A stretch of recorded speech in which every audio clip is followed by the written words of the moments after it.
Welcome to Business Over a Brew, the show where we talk business with some of the Riverbend's most interesting and influential business leaders, all while enjoying a nice brew at Elijah P's Burgers and Brews in Alton. I'm your host, Nick Dahr. In this two-part episode, we'll talk to Sam and John Roberts of Roberts Motors. They'll tell us about the history of the business, what's made them so successful, how they've kept up with technology, and the importance of community involvement to the entire Roberts Motors family. So let's get to it. It's the Business Over a Brew podcast from Elijah P's. Welcome back to Business Over a Brew. We're talking with John and Sam Roberts, and one of the things I always ask everybody is, what's the biggest change in your business? And the answer's been the same every person that we've had on, and that's the technology.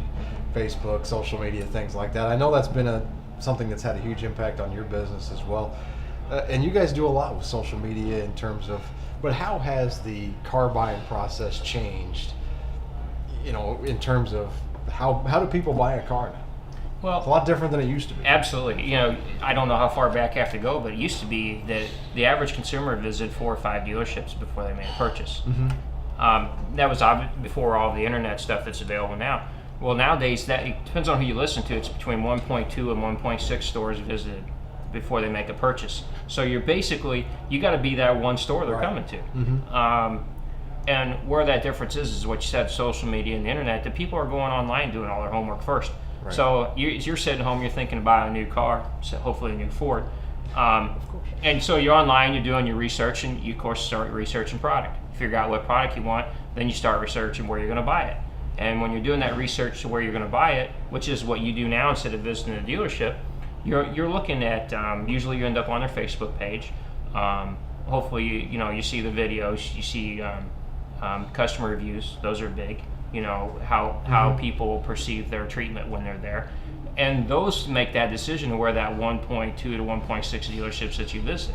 So that's where the internet side has become huge. You basically have to build your relationship with the customer online instead of them coming in and you building your relationship with them in a dealership. So they have to come in a dealership knowing what to expect, and it's got to be what they want. Mm-hmm. If it's not, they're probably not coming. I would think for you guys that would be a positive, because you've done such a good job of branding your business over the course since 1949, and you guys really understand the power of marketing and doing that consistently. So it seems like that would have been a positive for the business over the last few years. Yeah, I think it has. I think we're doing a good job, but we're like everybody else. We're learning as we go, sure. and we're doing a lot more of it now than we used to. Probably a lot more than a lot of people do. If you visit our Facebook page, you see the dealership's Facebook page. You see a lot of the what we call them video referrals, which is just little video clips of customers taking delivery of cars, mm-hmm. and how the process went for them and how they felt about it. Which to me, those are big, and we really push those because it's an opportunity for them to see it from a customer's perspective. How they were treated when they were in there, and what they can expect when they come in. Because we don't treat anybody different. We love our repeat loyal customers. Those are, they're really important to us. But we don't treat anybody different. They come to our store, they're going to get good service. They're going to get honest treatment. We don't play games. Mm-hmm. And that is one of the biggest challenges in our business, is the games that are played by a lot of dealers nowadays. Right. Because if you want to be that 1.2 to 1.6 stores visited, a lot of them will do anything they can to get you in the door. And a lot of times it's not honest. It's not up front, and mm-hmm. you get surprises when you get in there, and we don't play that way. And part of it is being in a town like this, which is a smaller community. Him and I are everywhere in this town. Sure. I always joke, my wife and I keep the local businesses and the local restaurants in business. But you have to feel like I can walk. I feel like I can walk in any business in town, and I don't need to hide my head. I'm not. Mm-hmm. I don't worry about who's going to run into me. I feel good about it. I feel comfortable going to places, and I'm proud about where I work, and what we do. I wanted to get to that, so I'm glad you said that. And Sam, I'll turn to you a little bit. You guys have always been so involved in the community. Whatever charity it needs help, you guys have stepped. I assume that probably started with Bill, and you guys carried it on. Right. Just talk a little bit about that philosophy. You always have to be, you got to give in to community to support you. And you know what? You're only as strong as the people around you. And that's like, our motto has always been, number 1 is the customer, number 2 is the employees, number 3 is the dealer. you know, as long as you take and value everybody that way, you're going to come out ahead. And that's what we've always tried to do. And, you know, Bill and I have always said, you know, that one thing we don't do is we don't advertise what we do. We always figured the guy upstairs knew what we did, and that's all that matters. Absolutely. And we've always helped out. It's always been part of the program. I want to finish with one question for each of you. John, you started. You said 1985 was when you started at the dealership. How has your dad changed since 1985 to work for him? Well, I can't tell you some of the stories we talk about at work with that because I guess the easiest way to put it is he is always going to be a Marine, but he's a lot less of a Marine than he used to be. I guess that's probably the easiest way to put it.